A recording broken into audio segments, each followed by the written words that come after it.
Fox News contributor and former Secretary of State Mike Pompeo is in focus now, and great to have you.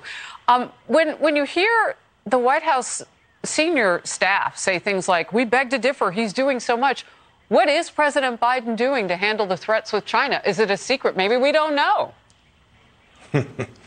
Well, Harris, thanks for having me on. It's great to be with you again. Well, here's what we do know. It's insufficient. It hasn't delivered for the American people, right? So whatever actions he may have taken, right? He says, oh, we're doing all this on inflation. We've got raging inflation. He said, we did things right in Afghanistan. We had 13 Americans killed, and we left Americans behind. And now you have a Chinese Communist Party who is clearly testing him. And he said, no, we can't challenge them by even allowing a member of Congress to travel to an independent sovereign nation. Make no mistake about it. Harris, they see weakness. They see inaction. And the tyrants, the bad guys in the world, will try to drive a truck to that. And that's bad for Americans all across our country. It'll be bad for jobs. It'll be bad for our economy. And it'll be really dangerous if we have to put our soldiers, sailors, airmen, and Marines in harm's way to protect something that we could have deterred in the first instance.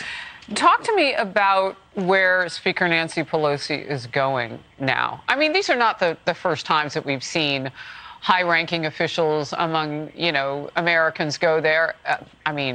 Heck, Dennis Rodman went to the peninsula, the Korean peninsula.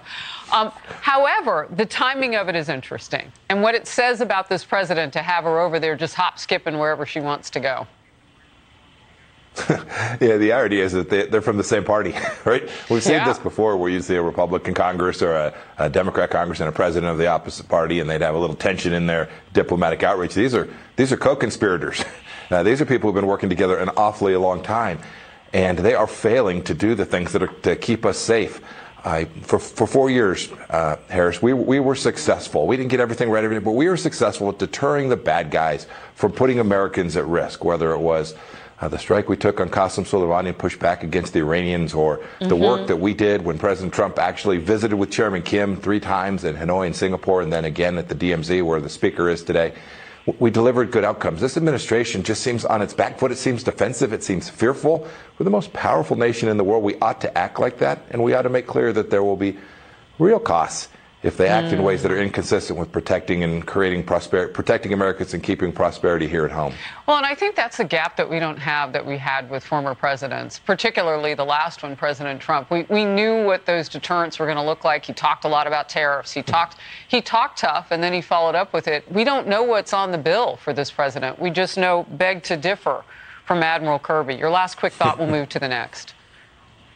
Yeah, you nailed it. Beg to differ is something that the leader Xi Jinping in China will hear, and he'll say, yeah, I beg to differ too. Here, I'm going to launch some more missiles in and around Taiwan.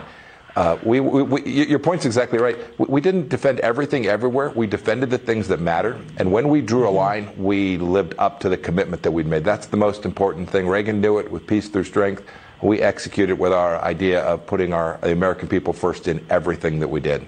Well, there are some new concerns today, new questions about al-Qaeda's presence in Afghanistan after our military took out their top terrorist, Ayman al-Zawahiri, in an upscale Kabul neighborhood not far from the presidential palace.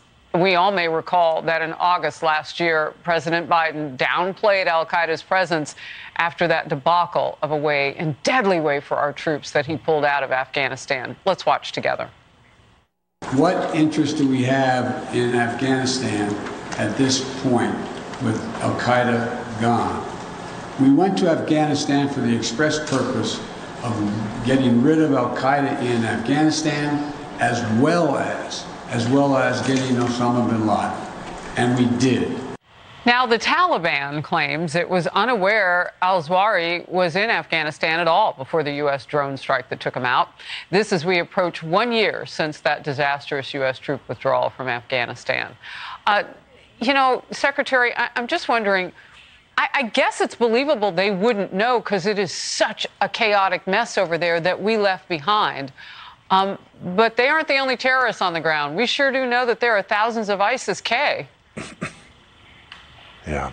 Harris, I actually don't buy the story. He apparently was staying at the home of a senior fellow named Siraj Haqqani, who's deeply connected to the Taliban. Maybe not every Taliban knucklehead knew, but the Taliban senior leadership were aware that Zawahiri was in and around it. And I do want to take a moment to tell my former colleagues at the intelligence agencies, well done This was a decades-long effort to find Zawahiri and go after him. They did really good work, important work. The vengeance that we struck for the losses of 9/11 was righteous, and I'm really proud of all that they did, before me, during my time, and then after. It does send another note, though. This guy was in Kabul. You talked about it being an upscale neighborhood. Harris, it's not particularly upscale by American standards, but he was in the center city. And for us to do this kind of strike outside of Kabul is going to prove more difficult.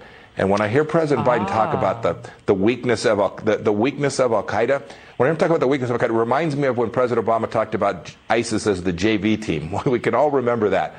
And then ISIS took over a piece of territory the size of Great Britain and started cutting heads off people all across the Middle East.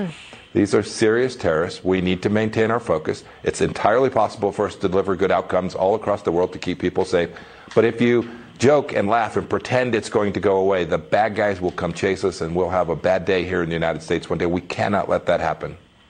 You know, before I let you go, as we talk, you talked about the strategy, the strategic nature of you can't hit everything, but you have to go for what's most important. What keeps you up at night right now? Yeah, it's the Chinese Communist Party that keeps me up at night. They're the one power that has the capacity to change the way our kids and grandkids live their lives here in the United States of America. Harris, they're inside the gates. They're working in our universities and research institutions. They're stealing jobs from millions of Americans all across the country. This is what we're going to have to confront to make sure America gets another 250 great years. I'm convinced we will, but the Biden administration has not shown sufficient resolve or strategic thinking in how to confront them appropriately. We had a lot of work to do when we left as well, Harris. This is an American mission, not a Republican or Democrat mission, but an American one. Mike Pompeo in focus on this Friday. Thank you so very much. Thank you, Harris. Yes, ma'am. Have a good day.